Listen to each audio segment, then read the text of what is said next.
Daffodil group প্রতিষ্ঠার পর থেকে আমরা সবসময় ফোকাস করেছিলাম যে আমার দেশ, আমার পণ্য, আমার গর্ব। বাংলাদেশে কিন্তু কোনো প্রতিষ্ঠান অদ্যাবধি তার নিজের কোম্পানির নামে কিন্তু কোনো বিশ্ববিদ্যালয় প্রতিষ্ঠা করতে সাহস পায়নি। নিজস্ব স্বকীয়তা নিয়ে থাকবো বলেই কিন্তু সেদিন আমরা ড্যাফোডিল ইন্টারন্যাশনাল ইউনিভার্সিটি আমাদের প্রতিষ্ঠানের নামেই আমরা শুরু করেছিলাম, এবং যেখানেও ছিল আমাদের দেশীয় গর্ব এবং আন্তর্জাতিক মানের একটা মিশ্রণ ছিল। অনেকেই সমালোচনা করেন যে দেশীয় নাম নিয়ে আন্তর্জাতিক মানে যাওয়া সম্ভব নয়, এটা অনেকেই বলে, কিন্তু আজ ডিআইইউ, টাইমস হায়ার এডুকেশন এবং কিউএস র্যাঙ্কিংয়ে বাংলাদেশের শীর্ষে প্রমাণ করেছে। এবং আপনারা অনেকেই জানেন যে সারা বিশ্বের 2% বিশ্ববিদ্যালয়ের তালিকায় ইতিমধ্যে আমরা স্থান করে নিয়েছি।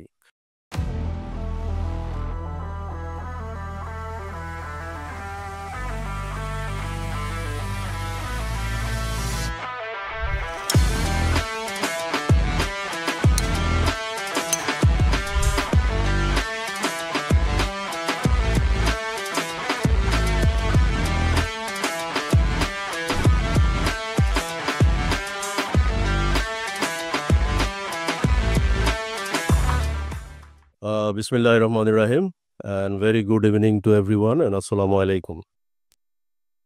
First of all, thank you very much for joining the 8th Daffodil Captain Cup Golf Tournament, and thank you for all of your active participation and giving us the opportunity to also organize, especially Kumdullah Golf Club, our Vice President, Lieutenant General Shahinul Islam, and at the same time, all of the team member. I don't like to speak everyone's name, but definitely CEO, captain, golf club captain, everyone. আমরা 1990 থেকে daffodil group প্রতিষ্ঠার পর থেকে আমরা সবসময় focus করেছিলাম যে আমার দেশ, আমার পণ্য, আমার গর্ব। আমরা যেটা মনে করি যে প্রথম বাংলাদেশে, আমার কাছে মনে হয় যে প্রথম, আপনারা অনেকেই যারা পুরনো লোক তারা হয়তো অনেকেই জানবেন যে 1995-তে যখন বাংলাদেশে কোনো সুপার স্টোর বা কম্পিউটার স্টোর ছিল না, ড্যাফোডিল কম্পিউটার্স প্রথম সাহস করে কলাবাগানে, আমরা এখনও সেই স্মৃতি আমরা ধরে রেখেছি, একটা প্রথম সুপার স্টোর আমরা ইন্ট্রোডিউস করি। একইভাবে 1998 সালে এসে আপনারা অনেকেই জানবেন Daffodil Computers, which is called DCL. অনেকেই আমাদেরকে হাসাহাসিও করেছেন যে বাংলাদেশি একটা প্রোডাক্ট কীভাবে, একটা ল্যাপটপ বা একটা পিসি কীভাবে হবে লোকাল পণ্য, বাট আমরা এখনও সেই পথ ধরে রেখেছি। একইভাবে 1991-তে প্রথম আমরা বাংলাদেশে কোন পিসি অ্যাসেম্বল করি, which is another milestone of the daffodil computers. এবং আপনারা অনেকেই জানেন যে ড্যাফোডিল কম্পিউটার্স 2002 সালে প্রথম পাবলিক লিস্টেড আইটি কোম্পানি হিসাবে ঢাকা স্টক এক্সচেঞ্জ এবং চিটং স্টক এক্সচেঞ্জে লিস্টিং হয়। তো আমি যেটা কেন কথাগুলো বললাম যে প্রধান অতিথি সেই বক্তব্যের ধারাবাহিকতায়, যে 1996 থেকে 2000 সাল, আপনারা যারা ওই সময়ে খুব সচেষ্ট ছিলেন, আপনারা কিন্তু লক্ষ্য করবেন ঢাকা শহরের প্রত্যেকটা বিলবোর্ড, প্রত্যেকটা হোর্ডিং তাকালেই দেখা যেত বিদেশি প্রতিষ্ঠানগুলোর কিন্তু ছড়াছড়ি। আমি নাম বলতে চাই না, কাউকে ছোট করতে চাই না, বড়ও করতে চাই না, শুধু প্রত্যেকটা সাইনবোর্ডের দিকে তাকালেই দেখা যেত যে আমাদের বিভিন্ন দেশের বিভিন্ন ইনস্টিটিউটের নাম। তখন 1996 শেষের দিকে ড্যাফোডিলই প্রথম সাহস করে শুরু করে ড্যাফোডিল ইনস্টিটিউট অব আইটি। আমি যোগ করেই বলেছিলাম, তখন এই বাংলাদেশ কম্পিউটার সমিতির জয়েন্ট সেক্রেটারি ছিলাম, আমি বলেছিলাম যে একসময় এই সাইনবোর্ডগুলি সব দেশ থেকে চলে যাবে, কিন্তু ডিআইটি কখনো চলে যাবে না। এবং আপনারা জানেন যে আলহামদুলিল্লাহ ডিআইটি টিকে ছিল প্রতিযোগিতা, এবং বিদেশি প্রতিষ্ঠানগুলো কিন্তু কেউ এখানে টিকতে পারে নাই। আমি কেন কথাটা বললাম, যে আমাকে সেদিন একজন জিজ্ঞাসা করেছিলেন যে অনেকেই তো অনেক সুন্দর সুন্দর বিদেশি নাম রাখে বিশ্ববিদ্যালয়ের, আপনি কেন ড্যাফোডিল ইন্টারন্যাশনাল ইউনিভার্সিটি, ড্যাফোডিল নামটা কেন রাখলেন? এখানেও আমার একটা বক্তব্য ছিল, বাংলাদেশে কিন্তু কোনো প্রতিষ্ঠান অদ্যাবধি তার নিজের কোম্পানির নামে কিন্তু কোনো বিশ্ববিদ্যালয় প্রতিষ্ঠা করতে সাহস পায়নি। আপনারা লক্ষ্য করবেন তারা কিন্তু বিভিন্ন নাম, আমি কাউকে ছোট করার জন্যই কথাগুলো বলছি না, বাট দ্য কি ইন্টেনশন ওয়াজ নিজস্ব স্বকীয়তা নিয়ে থাকবো বলেই কিন্তু সেদিন আমরা ড্যাফোডিল ইন্টারন্যাশনাল ইউনিভার্সিটি আমাদের প্রতিষ্ঠানের নামেই আমরা শুরু করেছিলাম, এবং যেখানেও ছিল আমাদের দেশীয় গর্ব এবং আন্তর্জাতিক মানের একটা মিশ্রণ ছিল। তো যাই হোক, আমরা আবারও বলবো যে অনেকেই সমালোচনা করেন, আপনারা নিশ্চয়ই ইতিমধ্যে জানবেন যে দেশীয় নাম নিয়ে আন্তর্জাতিক মানে যাওয়া সম্ভব নয়, এটা অনেকেই বলে, কিন্তু আজ ডিআইইউ, টাইমস হায়ার এডুকেশন এবং কিউএস র্যাঙ্কিংয়ে বাংলাদেশের শীর্ষে প্রমাণ করেছে। এবং আপনারা অনেকেই জানেন যে সারা বিশ্বের 2% বিশ্ববিদ্যালয়ের তালিকায় ইতিমধ্যে আমরা স্থান করে নিয়েছি। এটি কেবল একটি প্রতিষ্ঠানে নয়, এবং আমি মনে করি বাংলাদেশের প্রতিটি ব্যক্তি, তরুণ, সবারই সাফল্য, কারণ আমরা যে টেকনোলজি যেভাবে ধীরে ধীরে উদ্যোক্তা মানসিকতা নিয়ে যেভাবে ছাত্রছাত্রীদেরকে আমরা প্রস্তুত করছি, আমরা বিশ্বাস করি এই ফলো আপ বা এই ফলোয়িং ট্রেন্ডটা যদি অন্যান্য বিশ্ববিদ্যালয়গুলি ফলো করে, ইনশাল্লাহ once upon Bangladesh will represent to the whole world as a entrepreneurial country.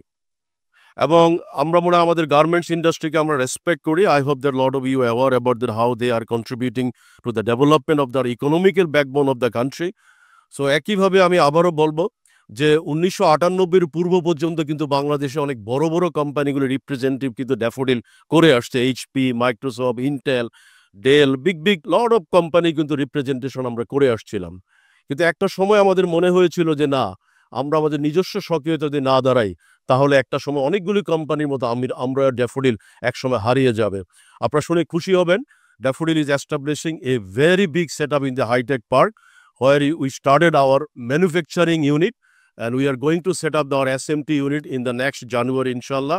Recently আমরা অলরেডি অ্যাসেম্বলিং করছি আমরা সিকেডি থেকে, এবং আমরা আশা করছি যে মান এবং সততা নিয়ে দেশীয় ব্র্যান্ড ইনশাল্লাহ আমরা বিশ্ব জয় করতে পারবো একদিন।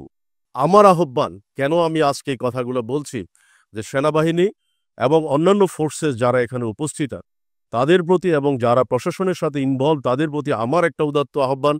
সেনাবাহিনী প্রধানের মতো আমিও বলতে চাই যে প্লিজ আমরা দেশীয় পণ্য ব্যবহার করি, আমরা দেশীয় পণ্যকে অগ্রাধিকার দেই, তাহলেই পুরো জাতি একদিন উপকৃত হবে এবং আমরা নিজেরা মাথা তুলে দাঁড়াতে পারবো।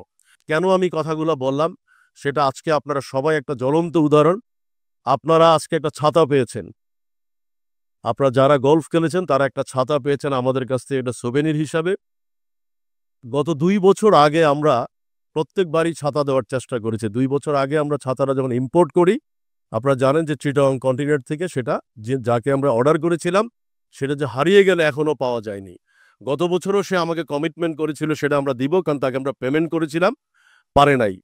এইবার আমি পার্সোনালি একটা উদ্যোগ নিলাম যে আমরা লোকালি কেন ছাতাটা তৈরি করতে পারবো না, এবং আপনাদের যে ছাতাটা দিয়েছি সেটা লোকালি 100% তৈরি, এবং প্রথমবারের মতো এই ধরনের একটা ছাতা আমার মনে হয় বাংলাদেশে তৈরি হলো, যেটা গলফের একটু উপযোগী। এবং টেস্ট করতে গিয়ে 15-20টা আমরা হয়তো টেস্ট করেছি, আমরা হয়তো অ্যাকুরেট পারি নাই বিদেশিদের মতো, বাট আমি আশা করি আপনারা যারা এখানে উপস্থিত এবং কুর্মিটোলা গলফ থেকে অন্যান্য গলফ ক্লাবের যারা এখানে উপস্থিত, আপনারা যদি এই মেসেজটুকু আপনারা অন্যদেরকে কনভে করে দেন, আর কোনো বিদেশি ছাতা এই দেশে আসবে না। Go to the market and find out the right people and they will manufacture to the best quality umbrella for the golfer. তাহলে আমরা হয়তো একসময় বাইরে রপ্তানি করতে পারবো। তো আমি সেই জন্য বলবো যে আপনাদের কাছে এই মেসেজটুকু পৌঁছাতে চাই, প্রত্যেকটা ক্ষেত্রেই যদি আমরা নিজেরা তৈরি করব।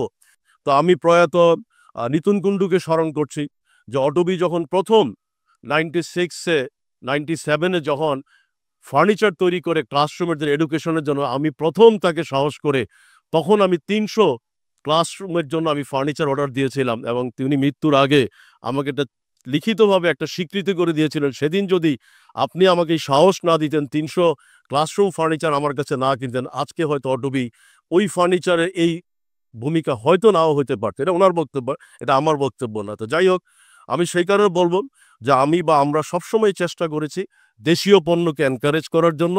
আমরা জানি এর পিছনে অনেক পেইন, অনেকে অনেক সমালোচনা করেন, পিছনে অনেক কথা বলেন। যদি সবাই দেশীয় পণ্যে আস্থা রাখে, আমরা নতুন বাংলাদেশ গড়তে পারবো।